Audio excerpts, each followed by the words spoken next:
भारतीय संविधान संवर्धन समितीच्या वतीने सलग 18 तास संविधानाचे वाचन करून विठ्ठल गायकवाड यांच्या अभिष्ट चिंतनाचा कार्यक्रम नुकताच संपन्न झाला। भारतीय संविधान संवर्धन समिती, महामाता रमाई भीमराव आंबेडकर राष्ट्रीय स्मारक समिती यांच्या वतीने विठ्ठल गायकवाड यांचा 60वा वाढदिवस हा अनोख्या पद्धतीने साजरा करण्यात आला। भारतीय संविधान जनजागृती अभियान संविधानाचे सलग 18 तास वाचन करण्यात आले। या कार्यक्रमाला डॉक्टर श्रीपाल सबनीस, राहुल डंबाडे, भानुप्रताप बर्गे, सुवर्णा डंबाडे, लता राजगुरू, प्रेरणा गायकवाड, भाई विवेक चव्हाण, रमेश बागवे, कुणाल राजगुरू, के.एच. सूर्यवंशी, युवराज बनसोडे, उमेश चव्हाण आदी मान्यवर या अभिष्ट चिंतन कार्यक्रमाला उपस्थित होते। कारण कुराण जे आहे हे कुराण मुस्लिम व्यक्तीच्या, खऱ्या मुस्लिम व्यक्तीच्या अंगामध्ये भिनलेला आहे। प्रत्येकाच्या डोक्यामध्ये आहे, प्रत्येकाच्या मनामध्ये आहे, प्रत्येकाच्या हृदयामध्ये आहे। परंतु आज मला असं वाटतं की काही दिवसापासून संविधान वाचलं पाहिजे असं सतत टोन ऐकायला मिळतात समाजामध्ये। पण संविधान वाचलं पाहिजे असं म्हणणाऱ्या व्यक्तींना जर आपण विचारलं की बाबा रे संविधान कसं वाचेल, संविधानामध्ये काय आहे असं की तू वाचलं पाहिजे असं म्हणतो, त्यावेळेस संविधानातल्या कुठल्याही गोष्टी त्यांना सांगता येत नाही। आजही बघितलं त्यांच्याकडे तर असं वाटतं की 50-52 वय सुरू असेल आणि 60 वगैरे अजून बोलण्यात पोक्तपणा आहे, विचारात पोक्तपणा आहे, मांडण्यामध्ये आहे। त्यांच्या ज्या काही गोष्टी कुठेतरी काहीतरी सभा सुरू असते, कोणाचं तरी भाषण सुरू असतं, त्यावेळी त्यांच्या डाव्या मांडीवर एक डायरी असते, उजव्या हातात एक पेन असतो, तिथेही काहीतरी लिखाण चालू असतं।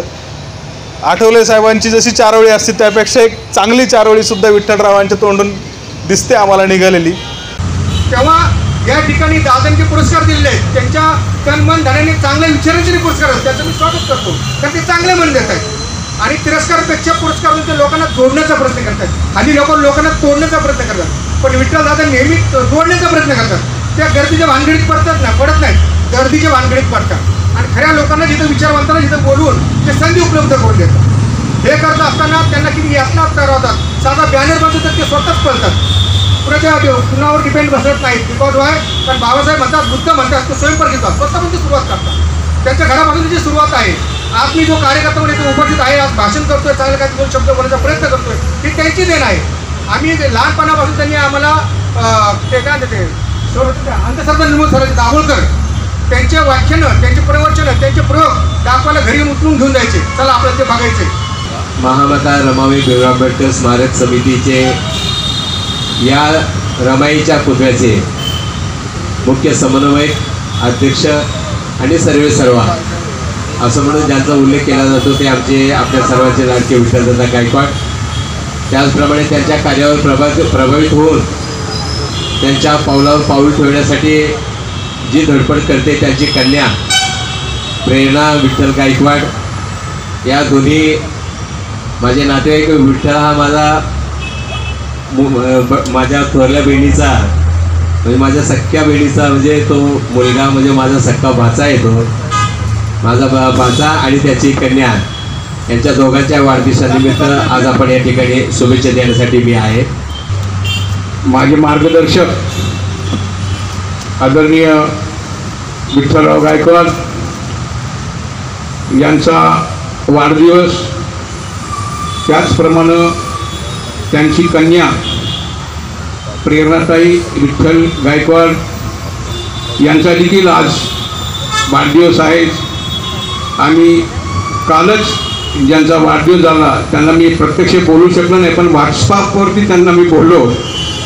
माझे आदरणीय गुरुच के सूर्यवंशी साहेब, देवरोड धम्मभूमीचा ज्यांनी ध्यास घेतलेला आहे, एकच ध्यास देवरोड धम्मभूमीचा विकास, ते सातत्यानं करत असतात। आज ज्या भूमीवर आपण उभे आहोत, आज ज्या भूमीवरती आपण चांगलं बोलू शकतो, आज ज्या भूमीवरती आपण चांगलं मन मोकळं बोलू शकतो आणि ते जे खरंच आज ह्या पूर्ण पुण्याचं नव्हे तर महाराष्ट्राचा नाही तर अख्ख्या भारताचा हा जो अभिमान, हा परिसर आहे, ते महामाता रमाई भीमराव आंबेडकर आज जे उभारण्याचं काम केलेलं आहे, आज ज्यांच्या वाढदिवसानिमित्त आज आपण परत सर्व एकत्रित झालेलो आहोत, असं या मोठ्या कार्यकर्त्यांनाही म्हणणार त्यांना, ते फार मोठे आहेत, ते सगळ्याच बाजूंनी फिट आहेत. तसं बघायला गेलं ते फार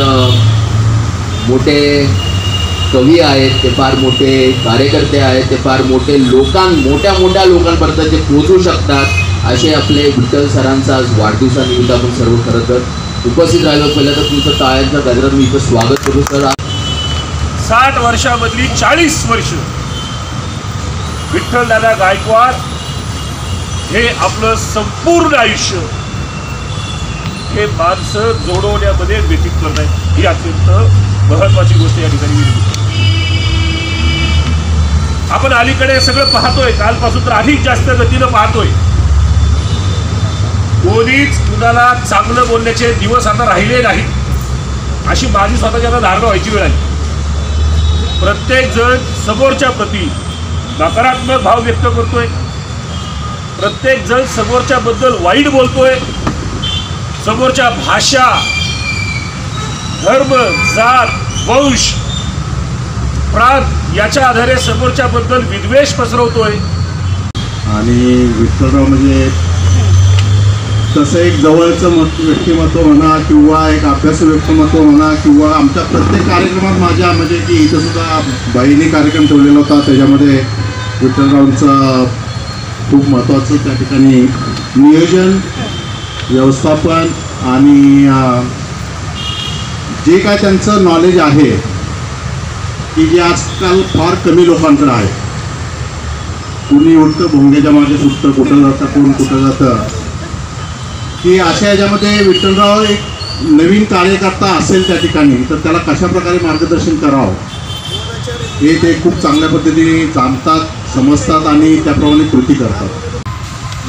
अत्यंत पोटतिडकीने आणि अलंकारिक शब्दामध्ये आदरणीय सबनीर साहेबांनी ह्या ठिकाणी विठ्ठलचं कौतुक केलेलं आहे. वाढदिवसानिमित्ताने त्यांना चांगल्या शुभेच्छा दिल्यात. त्या शुभेच्छामध्ये माणुसकी, प्रेम, करुणा त्या सर्वांच्या वतीने त्यांनी दिलेल्या आहेत. मी पण त्यांना माझ्या कुटुंबाच्या वतीने, पक्षाच्या वतीने शीघ्र कवी रमाईपुत्र विठ्ठलरावला मी मनापासून अधिक शुभेच्छा देतो.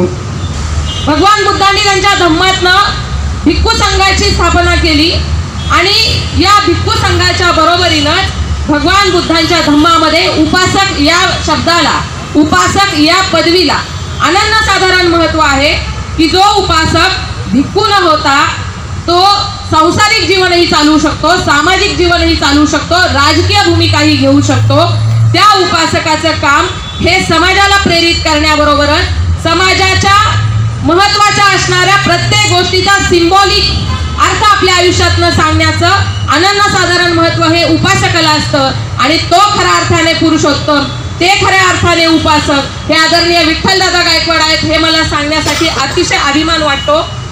आणि 60 वर्ष पूर्ण करताना तो काही अदानीच्या आणि अंबानीच्या पोटी जर न जन्मलेला असताना तो जेव्हा त्याच्या आयुष्याची वाटचाल आपल्या कष्टर आणि जीवन गरिबीला तोंड देत आणि आपल्या आलेल्या वाटेत आलेल्या प्रत्येक अडचणीला तोंड देत जेव्हा तो ठामपणे उभा राहतो, तोच त्याच्या संघर्षाचा, त्याच्या जीवन संघर्षाचा विजयामध्ये आणि यशामध्ये लपलेलं गणित असतं.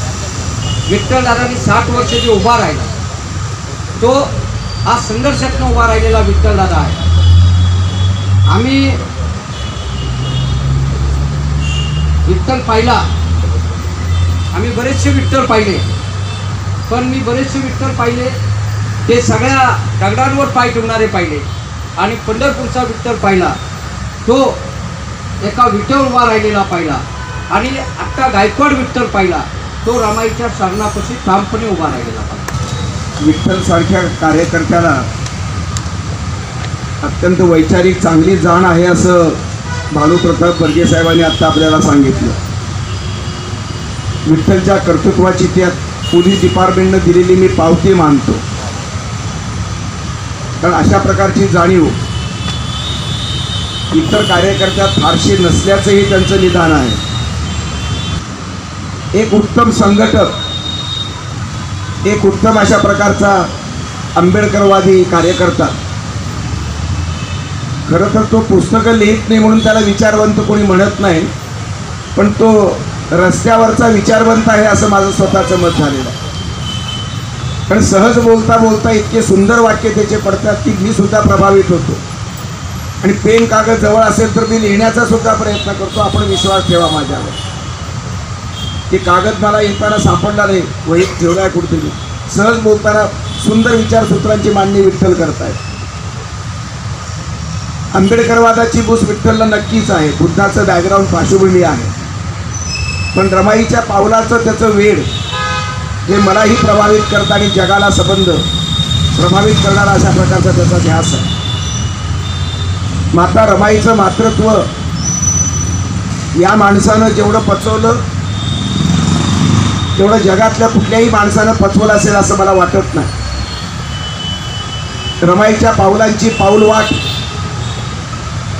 विश्वाला कवेत घेऊन आणि सर्व जाती धर्माच्या लोकांना पोटामध्ये घेऊन ती चालते. विठ्ठलच्या वाढदिवसाला आत्ता एक मुस्लिम समुदाय सत्कारासाठी आलेला होता. मोहम्मद पैगंबरावरती विश्वास ठेवणारी, श्रद्धा ठेवणारी मुस्लिम माणसं विठ्ठलच्या काळजाला कुरवाळण्यासाठी येतात.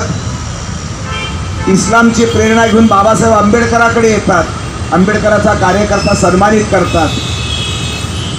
हा पैगंबर साहेबांचा शिष्य आणि बाबासाहेबांचा शिष्य यांच्यातला संवाद या काळामध्ये आजच्या संदर्भात मला महत्त्वाचा वाटतोय. राज ठाकरेचा भोंगा कोणताही असो, कसाही असो, तुमच्या आमच्या रमाईच्या लेकराचा विठ्ठलचा भोंगा मात्र सेवेचा आहे, संवादाचा आहे, सत्याचा आहे. याच सत्याची आणि याच संवादाची महाराष्ट्राला, देशाला आणि जगाला गरज आहे. टिळक आणि शिवाजी महाराजांमध्ये जातीची कुंटी मारून दोन देशभक्तांची वाटणी करणारं सध्याचं राजकारण, मशिदीचे भोंगे खाली उतरवून मंदिरामध्ये चालणाऱ्या आरतीचा गळा आवरणारे हे राजकारण, त्याचा परिणाम तो होतो आहे. आणि म्हणून धर्मश्रद्धा आणि धर्मस्वातंत्र्याच्या संदर्भामध्ये निर्माण झालेला गोंधळ हा रमाईच्या या संबंध कॅम्पसच्या बाहेर सगळा चालू आहे. सर्व पक्षांचे नेते एकाच मुद्द्यावरती रान पेटलेलं पाहत आहेत, अनुभवत आहेत, पेटवत आहेत, काही कोणी विझवण्याचा प्रयत्न करत आहेत. आणि सामान्य माणसाच्या भाकरीचा प्रश्न, सामान्य माणसाच्या पोटाचा, जगण्याचा, मरण्याचा प्रश्न हा पायदळी तोडवला जातो आहे. आग लावणारं राजकारण असू शकतं का, असावं का, हा एक महत्त्वाचा प्रश्न आपल्या रमाईच्या या बाहेरच्या जगामध्ये सुरू आहे. विठ्ठल मात्र सगळ्या प्रकारची सर्वांची आग विझवणारा माणूस आहे. तो पुरुषोत्तम खेडेकरांच्या मंचावरही दिसतो. मला विश्वनाथ कराडांच्या कालच्या कार्यक्रमातही त्यांना सन्मान करताना दिसतो. तो अनेक संदर्भामध्ये मला सर्व जाती धर्माच्या भिंती ओलांडून तो पलीकडे जातो. पंढरीचा विठ्ठल एकाच ठिकाणी बसून उभा राहून येतो. हा विठ्ठल मात्र चालता बोलता अशा प्रकारचा विठ्ठल आहे.